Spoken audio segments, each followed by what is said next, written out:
کا وقت آتا ہے تو اللہ تعالیٰ انبیاء کو بر وقت وحی کی ذریعے اطلاع فرما دیتے ہیں اور انہیں اور مومنوں کو بچا لیتے ہیں۔ یہ اہل مکہ کو انتباہ ہے کہ مومنین کو بچانا اور انہیں سرکشوں پہ غالب کرنا ہماری ذمہ داری ہے۔ اللہ تبارک و تعالیٰ یہاں پر قریش مکہ کو کہہ رہا ہے کیا تم اسی قوم نوح اور فلاں قوموں کی طرح تم پر عذاب آئے تو یاد رکھو جب عذاب ہم کسی بھی شکل میں تم کو بھیجیں گے تو مومنین جو ہیں اللہ کے اوپر ایمان لانے والے ان کو ہم تو بچا لیں گے، جس طرح سابقہ انبیاء کے ساتھیوں کو اللہ تبارک و تعالیٰ نے بچایا، ہم یہ امت کے لوگوں کو بھی اللہ کے فضل سے ہم اپنے فضل سے بچا لیں گے۔ اللہ تبارک و تعالیٰ یہ انتباہ اور باتیں کر رہا ہے، اور سرکشوں کے ہاتھ اللہ تعالیٰ نہیں لگنے دے گا ان کو کہ ان کی تکا بوٹی تم کرو، اللہ بچا لے گا۔ مواحد کو، توحید پرست کو اللہ تبارک و تعالیٰ بچا لے گا، چاہے تم لاکھ کوشش کر لو۔ مکے کے مشرکوں نے رسول اللہ صلی اللہ علیہ وسلم پہ کیا کم ظلم ڈھائے، آپ کو قتل کرنے تک کا منصوبہ بنایا، مگر اللہ تبارک و تعالیٰ نے اس طرح اللہ کے رسول صلی اللہ علیہ وسلم کو بچا لیا کہ وہ ہوش نہیں رہا، ان کی آنکھوں کے سامنے سے چلے گئے اللہ کے نبی صلی اللہ علیہ وسلم۔ تو اللہ تبارک و تعالیٰ بچاتا ہے اپنے انبیاء کو اور اپنے انبیاء کی امت کو۔ آگے اللہ فرماتا ہے قل یا ایھا الناس ان کنتم فی شک من دینی فلا اعبد الذین تعبدون من دون اللہ ولکن اعبد اللہ الذی یتوفاکم وامرت ان اکون من المؤمنین۔ کہیے اے لوگوں اگر میرے دین کے بارے میں تمہیں شک ہے تو میں ان کی کبھی عبادت نہ کروں گا جن کی تم اللہ کو چھوڑ کر عبادت کر رہے ہو، میں تو اسی اللہ کی عبادت کرتا ہوں جو تمہیں وفات دیتا ہے، اور مجھے یہی حکم ہوا ہے کہ میں ایمان لانے والوں میں سے ہو جاؤں۔ دیکھیے کیا بہترین بات اللہ تبارک و تعالیٰ کہہ رہا ہے، آپ صلی اللہ علیہ وسلم کے علاوہ دیگر مذاہب سے برات کا اظہار فرما دیں، چونکہ موت ایسی حقیقت ہے جس سے کسی کو انکار ممکن نہیں۔ مسلمان، کافر، مشرک، منافق، نیچری وغیرہ موت سے ہر کوئی خوف محسوس کرتا ہے، اس کے لیے اس کا ذکر کیا۔ ابو ہریرہ رضی اللہ تعالیٰ عنہ سے روایت ہے کہ رسول اللہ صلی اللہ علیہ وسلم نے فرمایا کسی کو یہ نہیں کہنا چاہیے کہ میں یونس ابن متا سے بہتر ہوں، بخاری شریف میں اللہ رب العزت کے رسول صلی اللہ علیہ وسلم نے بتایا۔ بہرحال اللہ کے رسول صلی اللہ علیہ وسلم سے اور ان کی امتیوں سے اللہ تبارک و تعالیٰ کہہ رہا ہے کہ اے لوگوں اگر میرے دین کے بارے میں تمہیں شک ہے تو میں ان کی عبادت کبھی نہیں کروں گا جن کی تم اللہ کو چھوڑ کر عبادت کرتے ہو، میں تو اللہ کی عبادت کرتا ہوں جو تمہیں موت دیتا ہے۔ یہاں پر بتانے کا مقصد کیا ہے، دنیا کا ہر بندہ ہر چیز کا انکار کر لے گا مگر موت کا انکار کوئی نہیں کر سکتا۔ کوئی نہیں کہہ سکتا میں ہمیشہ زندہ رہوں گا، نہیں کہہ سکتا، اس کو موت ہے، اس کا انکار نہیں کرے گا۔ تو جس طرح موت ایک اٹل حقیقت ہے اسی طرح اللہ کی ہی عبادت کرنا ایک حقیقت ہے۔ اللہ کو چھوڑ کر کے دوسرے کی عبادت جو کرتے ہیں، چاہے وہ بت پرستی کی شکل میں ہوں یا ستارہ پرستی کی شکل میں ہوں، یا شجر پرستی کی، جھاڑ پرستی، پیڑ پودے پرستی کی شکل میں ہوں، کسی بھی شکل میں ہوں، قبروں کی شکل میں ہوں، قبر پرستی کی شکل میں ہوں، کسی بھی طرح یعنی صلیب کی پرستی کی شکل میں ہوں، اللہ تبارک و تعالی کہہ رہا ہے یہ تمام پرستشیں تمہاری کچھ کام نہیں آئیں گی، صرف اللہ کی پرستش وحدہ لا شریک کی یہی کام آئے گی، اور یہی کرنا چاہیے۔ اور اللہ کے رسول صلی اللہ علیہ وسلم نے واضح طور پہ کیا، تم جن کی عبادت کرتے ہو، جن لات، منات، حبل، عزا، جن کی تم عبادت کرتے ہو، جو تمہارے نزدیک بہت بڑے ولیاں گزرے ہیں۔ حبل کون تھا؟ حبل جو ہے ان کا نیک آدمی تھا، شاید وہ ستو گھول کر کے پانی وانی حاجیوں کو پلاتا تھا، وہ مر گیا تو اس کا بت بنا کر کے اس کی عبادت کرنے لگے۔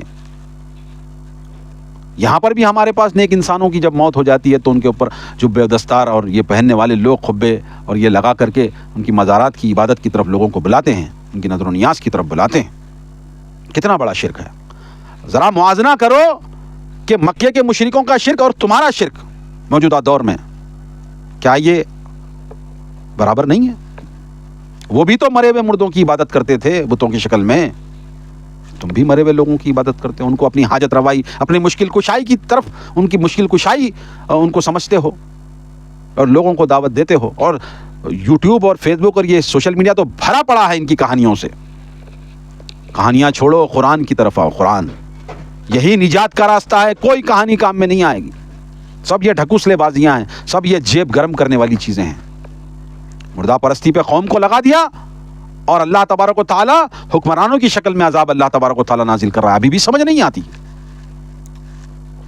جب تک تم نیکی کی دعوت نہیں دو گے اے بر صغیر کے مسلمانوں، تم برائی سے خود رک کر کے دوسروں کو نہیں روکو گے، اللہ تبارک و تعالیٰ ظالم بادشاہوں کو تم پر مسلط کرتا ہے. یہ حدیث شریف ہے، اللہ کے نبی صلی اللہ علیہ وسلم کی حدیث ہے. ظالم بادشاہ کب مقرر ہوتے ہیں؟ اسی وقت مقرر ہوتے ہیں جب تم نیکی کا حکم دینا چھوڑ دو گے اور برائی سے روکنا چھوڑ دو گے، تب جا کر کے ظالموں کی حکومت آتی ہے. پھر چیخ اور چلاتے ہیں. توبہ کرو ان چیزوں سے، ان شرک اور ان بدعات، ان خرافات سے توبہ کرو میرے مسلمان بھائیوں. 4 دن کی زندگی ہے، اللہ کی عبادت میں گزار دو. کچھ آنے والا نہیں ہے.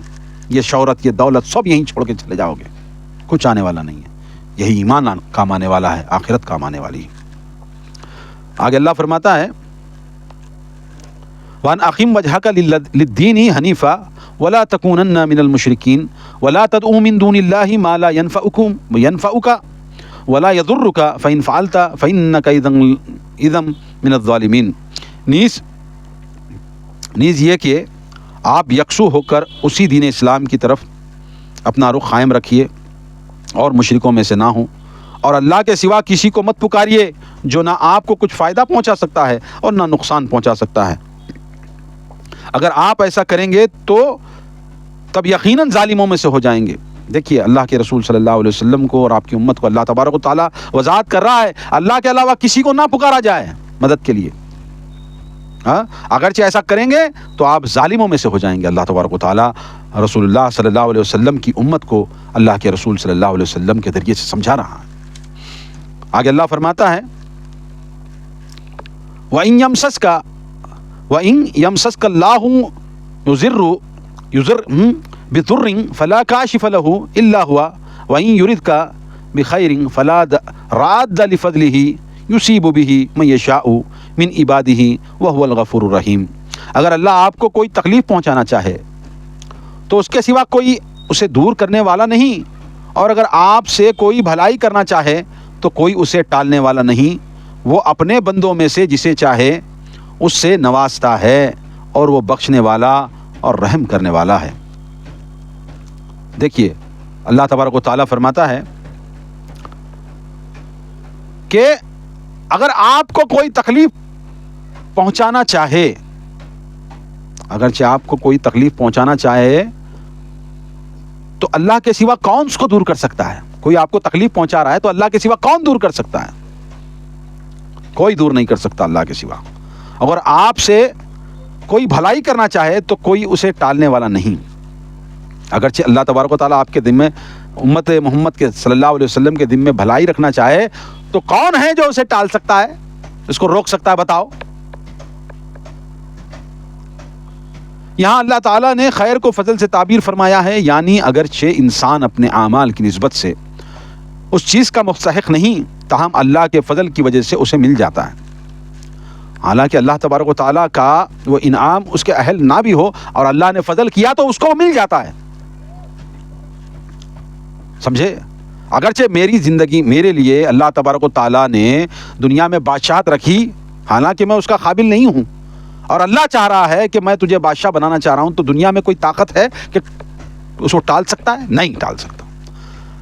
اگرچہ اللہ تبارک و تعالیٰ بڑے بڑے ملکوں کے صدروں کو اور ان کے رہبروں کو ان کے بادشاہوں کو ملیا میٹ کر کے اسی دنیا میں اس سوشل میڈیا کے دور میں کئی ڈکٹیٹر، ایڈولف ہٹلر ہوا، صدام حسین ہوا، کئی لوگ، معمر غدافی ہوا، لیٹسٹ ہے یہ، اور بشار الاسد ہوا، نہیں کیا ختم ان کی حکومتوں کو، ختم ہوا. دنیا کے سامنے وہ منہ دکھانے کے قابل نہیں ہے.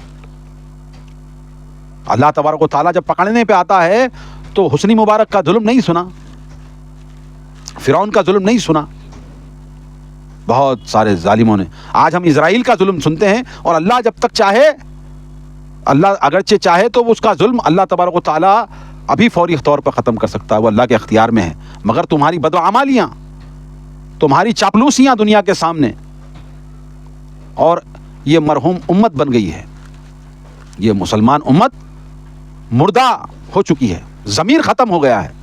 57 سے زیادہ اسلامی ممالک ہیں، پھر بھی ایک چھوٹے سے خطے بیت المقدس کو حفاظت نہیں کر سکتے. وہاں لوگ پتے کھا کر کے زندگی گزار رہے ہیں، پینے کا پانی میسر نہیں ہے۔ مگر آج دنیا کے کروڑوں، ترکی ہوا اور یہ عرب ممالک ہوئے، یہ مصر ہوا، یہ لیبیا، جتنے بھی بڑے بڑے ملک ہوئے جہاں پر سونے کی کھدانیں پڑی ہیں، اپنی عیاشیوں میں ملوث ہیں، اور اللہ تبارک و تعالیٰ ان کو ڈھیل دیا ہوا ہے۔ تو میرا کہنے کا مطلب یہ ہے کہ اللہ تبارک و تعالیٰ جسے چاہے اقتدار دے، جسے چاہے اقتدار سے اتارے۔ اقتدار یہ ڈھلتی ہوئی دیوار ہے، اقتدار پہ بیٹھنے کے بعد یہ ڈھلتی رہتی ہے، یہ ہمیشہ کھڑی نہیں رہتی۔ آگے اللہ فرماتا قل یا ایھا الناس قد جاءکم الحق من ربکم فمن اهتدى فانما يهتدي لنفسه ومن ضل فانما يضل عليها وما انا عليكم بوکیل۔ آپ کہہ دیجئے لوگوں تمہارے پاس تمہارے رب کی طرف سے حق آ چکا، اب جو راہ راست اختیار کرتا ہے تو یہ اس کے اپنے ہی لیے فائدہ مفید ہے، اور جو گمراہ ہوتا ہے تو گمراہی کا وبال بھی اسی پر ہے، اور میں تمہارا وکیل نہیں ہوں۔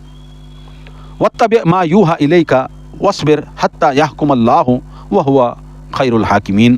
آپ کی طرف جو وحی کی جاتی ہے اسی کی اتباع کیجئے اور صبر کیجئے حتیٰ کہ اللہ فیصلہ کر دے، اور وہ سب سے بہتر فیصلہ کرنے والا ہے۔